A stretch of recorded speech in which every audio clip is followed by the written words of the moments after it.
Assalamu alaikum.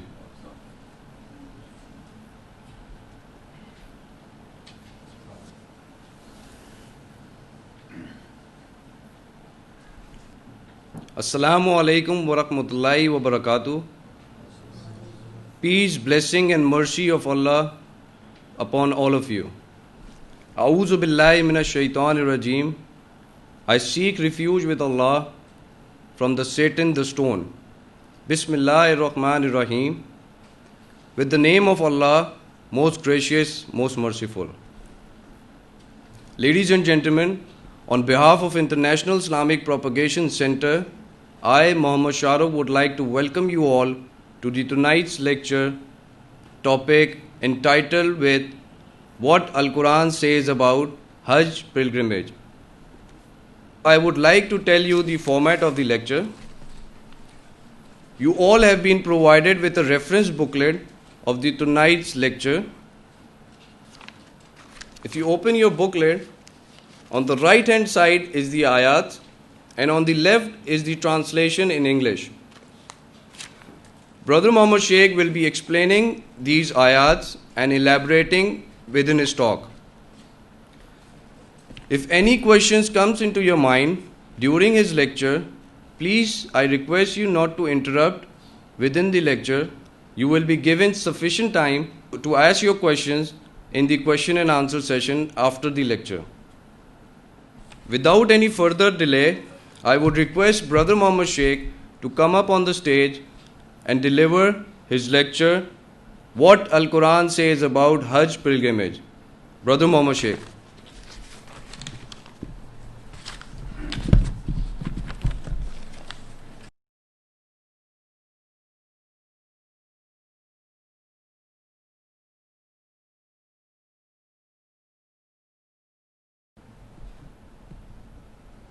Assalamu alaikum wa rahmatullahi wa barakatuh. Peace and blessings of Allah to all of you, ladies and gentlemen, welcome. A'udhu billahi minash shaitanir rajeem. I seek refuge with Allah from the shaitan, the stone.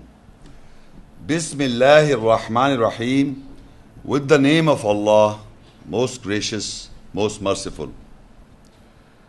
The topic is what Al-Quran says about Al-Hajj, the pilgrimage.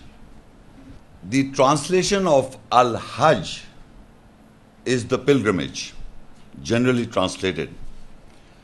But within that word, it contains an explanatory meaning. Since there are many pilgrimages in the different religions of the world, there are certain rules and regulations in any pilgrimage. Since we Muslim community also do pilgrimage, so the definition that comes in our mind by the verses of the Quran, I have written down on that piece of paper. Al-Hajj, the pilgrimage, it is a short or long journey to Mecca, Mina, Arafat, Muzdalifah, and also Medina, especially for those who undertakes the plea for the mercy from Allah by reasoning, debating, arguing with ourselves in order to overcome our self-carved concept of idols and to defeat our weaknesses in the nearness of Allah and to convince ourselves with the evidence about Allah, the Creator, the messengers and the angels, the last day and the book Al-Quran. This is the purpose while visiting Al-Hajj. This you must consider, these are the words that are translated, the meaning of the words Al-Hajj. Pilgrimage, you understand, doing some obligations and duty. What is the purpose? I've just write down this. Secondly, I will first explain to you the types of three Hajj. There are types of Hajj. all of these three are confirmed by the Quran. Number one, you will hear the format of the Hajj. Everything what we do during Hajj, I will first explain the concept, and as well as then you will have the photographs are being provided so that you can understand people who have gone to Hajj or who have not gone to Hajj, they can follow what I'm speaking about. The concepts will be discussed by the ayahs, and the relative relation of the other things I will convince by the photographs.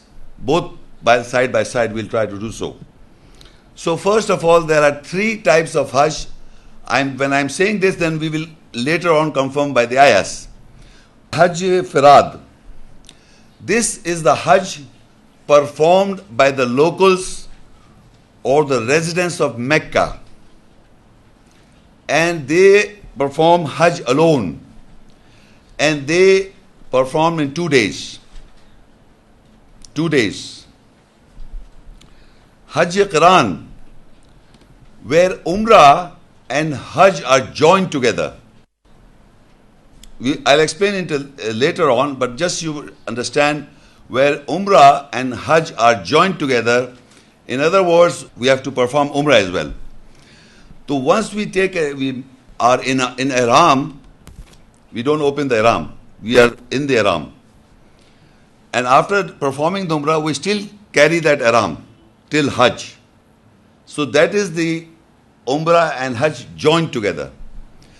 Then there are certain people who perform Hajj Tamattu, which means after performing Umrah, you can take off your Ihram. The responsibilities and duties that are mentioned in the Ihram, they are not there anymore. But on the first day of the Hajj, then again you wear the Ihram. That is the difference.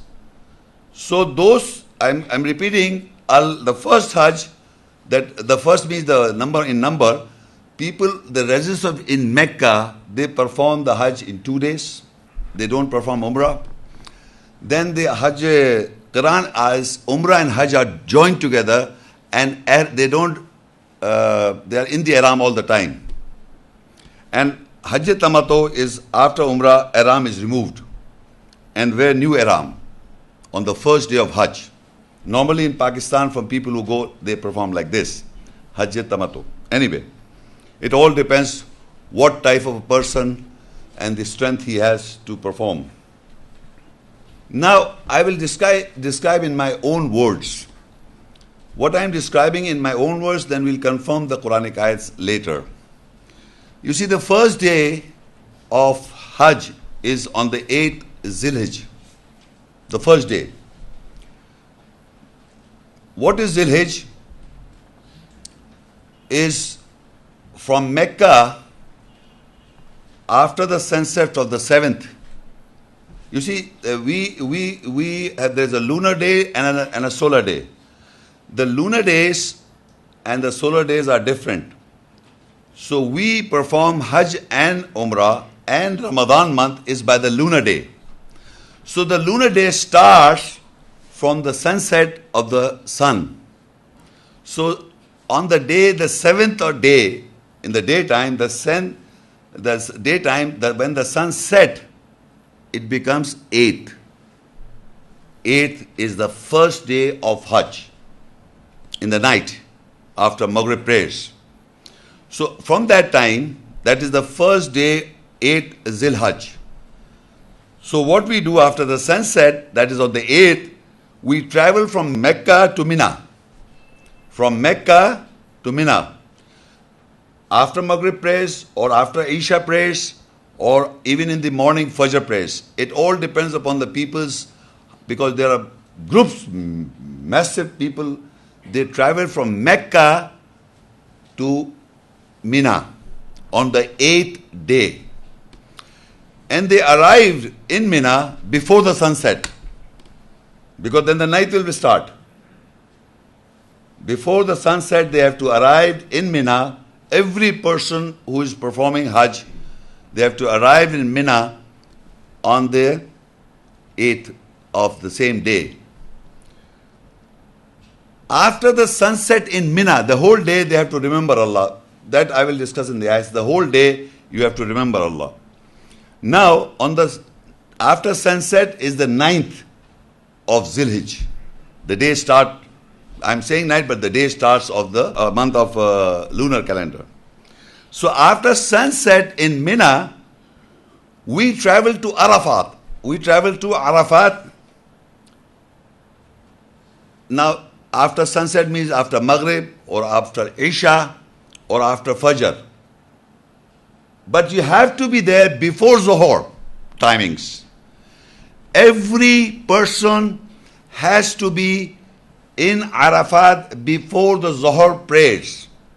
That means the time after sunset in Mina, you have to travel to Arafat before the Zuhur prayer. The time is about 10 or 12, something like that. So now, when you are in Arafat, that is the 9th Zilhijjah. There is a mosque by Masjid Nimra, and the Imam shortened the prayers of Zuhur and Asr, twos and twos. They joined together, Asr 2 and Zuhur 2. The prayers of Asr are joined with Zuhur. That means in the afternoon, at Zuhur prayers, the Imam leads the prayer, and that Imam is also performing Hajj, mind you. He's also performing the Hajj. So he leads the prayers of 2 Zuhur, shortened prayer, Qasr prayer, shortened prayer, Qasr prayer, and then after that, immediately he prays for Asr, 2 prayers. And after that, you have to stay and remember Allah. Whatever is in detail, we will look into the ayahs. Till Maghrib. Zuhr and Asr are joined at about 12:15, 12:30. After 12:30, you will remember Allah. That I'll discuss in the ayahs. And then, as the Maghrib time starts, you have to move. Everybody has to move to Muzdalfa, another place, Muzdalfa. And there you have to join in Isha, because when you travel from Arafat to Muzdalfa, you don't have to pray Maghrib in Arafat. You have to reach Muzdalfa, and there the Isha prayer, with the Isha prayer, you join the Maghrib. But you do not shorten 3 prayers of the Maghrib, but the 4 prayers of Isha are shortened into 2. There in Muzdalfa.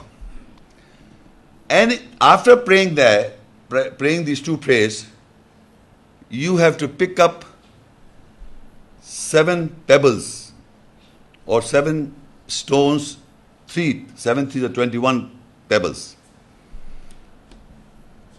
You pick up these 21 and you have to spend the night in Muzdalfa. Meaning, this is the 10th Zil, when you reach Muzdalfa is the 10th. So it is the 10th. And in that 10th, you have to pick up the stones or pebbles that you are going to, after then you have to go to Mina to strike the idols or the Jamarat. But here I just want to make a point. We all know that there are 5 days of Hajj. I will prove from the Quranic ayahs how there are 5 days, but I'm just giving you an example to educate you here. If a person, and we have to also shave ourselves in the Hajj, there are 2 conditions attached to people who have got some problem in their heads. There's some sickness in the head, they cannot shave their heads. So they have to fast 3 days. They have to fast 3 days. Among the 5 days, 5 days are of Hajj. They have to fast 3 days in Hajj. So 2 days we have just come to know this. This is 2 days. First day is 8th Zilhaj, 9th is second day. Okay? So now, if a person knows that he cannot shave his head, a woman or a man, because of the sickness, he has to fast 3 days in Mina. Who are not the residents of Masjid al-Haram, who are not the settlers of Masjid al-Haram, Mecca, who have come from all parts of the world. So he have to decide in Muzdalfa that if I am not able to shave my heads, or if I cannot slaughter or sacrifice or give hadiyah, then also he has to fast for 3 days in Mina. There are two conditions attached. Either you cannot shave your head because of sickness, you have to take the decision here right now in Muzdalfa that I will fast the 3 days in Mina later on. That is total 5 days, 2 days, and the third day. So this is very important. Meaning there are two conditions attached. One is that if you cannot shave your head because of the sickness, and if you cannot, not able to have this, to slaughter or give hadiyah to Allah, you do not have the means to give hadiyah to Allah from ancient time and still today, because there is a huge mass of people sometimes do not find to slaughter the goat.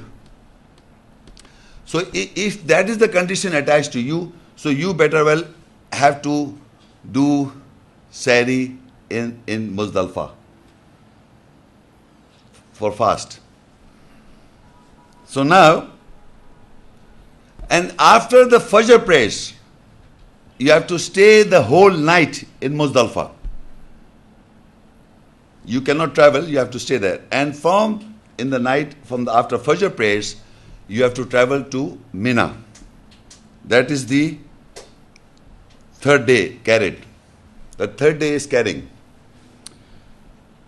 And once you come to Mina, then you have to strike the pebbles, one or the three, or three sevens and 21, or three of them one by one. But first day you have to do Rami, throw the pebbles to one of the idols, and then you have to go for slaughter of the cattle. And once you have slaughtered the cattle, then you have to shave. Normal condition I am describing. And after you are shaved, the same day, mind you, it is the 10th Zilhij. On the 10th day Zilhij, you have traveled from Muzdalfa to Mina, and after striking and shaving, you have to go to Mecca. The third day, I am talking about the third day, that is the 10th Zilhij. The third day is the 10th Zilhij. First is hit the pebbles to the idol, then you go and slaughter and then shave. And after you shave, you remove your ihram, and then you have to move to Mecca to do tawaf-e ziyarat-o-wida. The important thing is, this third day is the Hajj Akbar among the 5 days. There are 5 days in the Hajj. Hajj Akbar is the third day. This is very important to know, because there are 5 days and the third day is the Hajj Akbar. So now on the 11th and the 12th of Zilhij, people who have to stay back for 3 days, they just have to strike the 7 pebbles to the other idol, and then they stay there in Mina. Then the other 5th day just have to strike the pebble. These 3 days, if you have not able, first you have to strike the pebble on the first day. If you are not able to do it on the first day, or you cannot slaughter the animal, so you expect to do it on the second day. If people cannot slaughter the animal, they have to stay back for second day or the third day. These 3 days are kept for people who have gone from all over the world to slaughter the animal for 3 days. They have to look for the and striking, doing Rami or throwing the stone to the idols. So for 3 days are there. If you cannot afford it or you cannot do it, then you have to fast in this 3 days. And the 7 days are also mentioned in the Quran that you go back to your places where if you come from, you have to complete those 7 fasts. Total is 10 days. 3 days in the Hajj and 7 days when you come back to your place, wherever you live. So this I'm just trying to explain to you in my own words.